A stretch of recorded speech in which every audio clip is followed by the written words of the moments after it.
ሌሊት ብዙ ሰዎች የሚያጋጥማቸው ነው። አልፎ አልፎ ብዙ ጊዜ ያጋጥማል።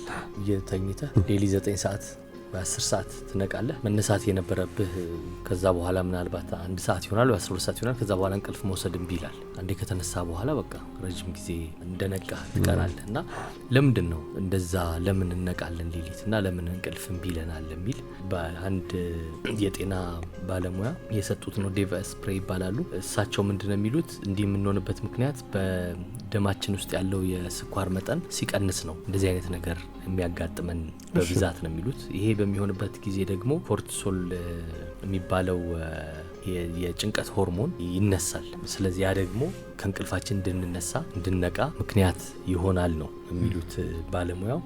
ስለዚህ ይህንን ለመከላከል በርግጥ ማታ ብዙ አትብሉ ይባላል አይደለም? ቀላል ለዳይጀሽን አንዳንዶች ደግሞ አትብሉ የሚሉ ማለት ነው ከነጨራሹ በቃ። ግን እንደዛ ከሚሆን መጠነኛ የሆነ አይደለም እንደ መክሰስ ነገር ቀለል ያለ ነገር መውሰድ ወይም ደግሞ ትንሽ ማር ያለው ነገር መውሰድ እንደዚህ እንዳያጋጥም ይረዳል ነው ባለሙያው። ስለዚህ በተደጋጋሚ የሚያጋጥማቸው ሰዎች እንደዛ ቢያደርጉ ጥሩ ነው። ረሃቡ አንዱም ይቀሰቅስብሃል ማለት ነው። ኢትዮፒካሊ